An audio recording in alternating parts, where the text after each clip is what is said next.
নিজের আত্মাকে ভালো রেখে ভালোবেসে আত্মসম্মান বজায় করে বাঁচা উচিত, না পরনির্ভরশীল হয়ে ভঙ্গুর হয়ে বাঁচা উচিত?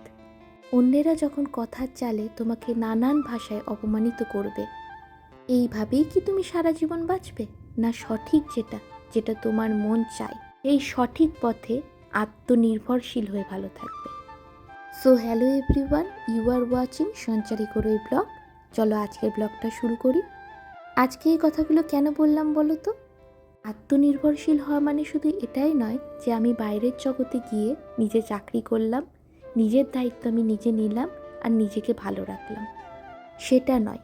সকলের সাথে তুমি দাঁড়িয়ে সকলের মুখে জবাব দিয়ে যখন নিজের জায়গা সঠিকভাবে গড়ে তুলতে পারবে, সেটাকে আত্মনির্ভরশীল বলা হয়। জীবনে চলার পথে 5 জন হোক, 10 জন হোক বা 20 জনাই হোক না কেন, কাউকেই কিন্তু আমি আমার চলার পথে বাদ দিব না।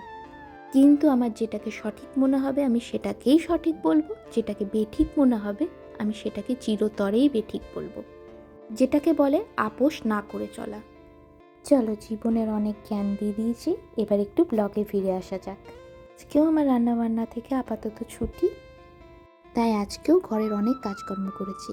রান্নাঘরের বেসিনটাকে পরিষ্কার করলাম, লেবু, সার্ফ, খাই সোডা দিয়ে আগে বেসিনটাকে ভালো করে ভিজিয়ে রেখে গরম জল দিয়ে ঘষে ঘষে পরিষ্কার করলাম। আর অনেক জামা কাপড় কেচেছিলাম, সেগুলোকে এনে গুছিয়ে রাখলাম। সন্ধেবেলায় সন্ধে দিলাম। এই যে নিরকলি মায়ের জায়গাটাও একটু পরিবর্তন করা হয়েছে, নতুন সিংহাসনে উনাকে বসানো হয়েছে। সন্ধেবেলার দিকে একটু বেরিয়েছিলাম বাবার মাথায় জল ঢালবো বলে। আর বাস্তবে এখন কারোর কাছ থেকে আমার আর সময় চাই না, কারণ আমি নিজেকেই নিজে সময় দিতে শিখে গেছি। তাই আমার নিজের জন্য আমি নিজের মনের কথা শুনে চলি।